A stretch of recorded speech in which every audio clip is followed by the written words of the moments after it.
अलिबागमधील किलीम समुद्र किनाऱ्यावरील बैलगाडी शर्यत ही कोकणातील सर्वात वेगळी आणि जुनी परंपरा असल्यानं ती आजही जोपासली जाते। आज नवीन वर्षाच्या मुहूर्तावर कोकणात अलिबाग समुद्र किनाऱ्यावर या बैलगाडी शर्यतींचं आयोजन करण्यात आलं होतं। या शर्यतींचा सामना थरार अनुभवायला हजारो पर्यटक आणि नागरिक उपस्थित होते। या बैलगाडी शर्यतीत एकूण 135 बैलगाड्या सहभागी झाल्या होत्या, तर बैलगाडी शौकीनांनी सुद्धा तितक्याच नव्या वर्षात बैलगाडी शर्यतीत उतरून सहभाग घेतला होता। अलिबाग मुरुडचे आमदार महेंद्र दळवी यांनी सुद्धा या शर्यतींचा आनंद लुटला। अलिबागमधील शेतकऱ्यांचा हा पारंपरिक खेळ असा सुरू राहण्यासाठी अनेक अटी शर्तींचं पालन करूनच या खेळाचं आयोजन केलं जातं, असं सुद्धा आमदार महेंद्र दळवी म्हणाले।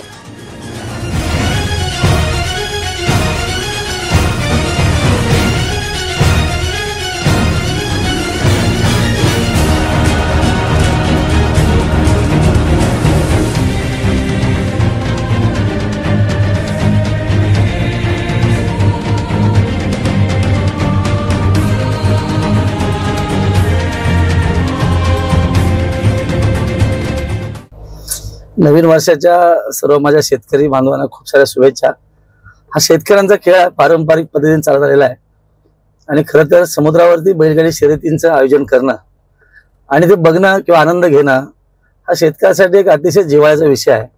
शेतकरी हा पशुधनाची जोपासना करतो, त्यातून ते बैल तयार करतात आणि आपला बैल जोड हा शर्यतीमध्ये धावला पाहिजे ही त्याची संकल्पना असते, इच्छा असते आणि त्या अनुसार पावसाळ्यानंतर खऱ्या अर्थाने शर्यती सुरू होतात। आज वर्षाचा पहिला दिवस आहे, खरं शेतकऱ्यांसाठी आनंद उत्सव आहे असं आपण निश्चित सांगू। आणि मग आजच्या शर्यतीचं नियोजन आयोजन झिराट ग्रामस्थांनी केलंय, खूप आनंद बघून वाटतो।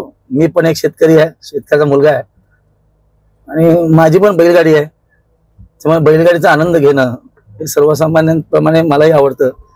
त्यामुळे आज शर्यतीचं आयोजन बघताना खूप सारा आनंद वाटतो की आपला शेतकऱ्यांचा खेळ हा पारंपरिक पद्धतीने कायमस्वरूपी चालू राहायला पाहिजे, तो बहरला पाहिजे, वाढला पाहिजे।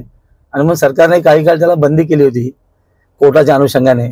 ती बंदी उठवल्यानंतर अटी शर्तीने शर्यती सुरू आहेत आणि मग अटी शर्तीचं पालन करून खऱ्या अर्थाने शेतकऱ्यांचा खेळ आज सुरू होतोय, याचा सगळ्यात जास्त आनंद माझ्यासारख्या कार्यकर्त्यांशी आहे। म्हणजे अनेक व्हायरली आहेत बैलगाडी हाकलताना, का लहानपणापासून भाड्याची बैलगाडी हाकलेला एक कार्यकर्ता आहे आणि मग स्पर्धेतली बैलगाडी हा एक दुर्मिळ योग असतो आणि तो मला मिळाला, याचा सगळ्यात जास्त आनंद माझ्यासारख्या कार्यकर्त्यांना निश्चित आहे।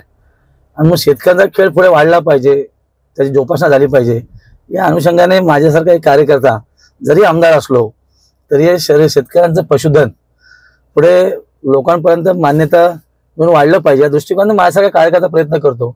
आणि म्हणून आज शर्यती बघताना खूप सारा आनंद होतो शेतकऱ्याचा मुलगा म्हणून। मी ऑलराऊंडर ड्रायव्हर आहे, माझा ऑल इक्विपमेंट लायसन्स आहे, फार कमी लोकांकडे असेल।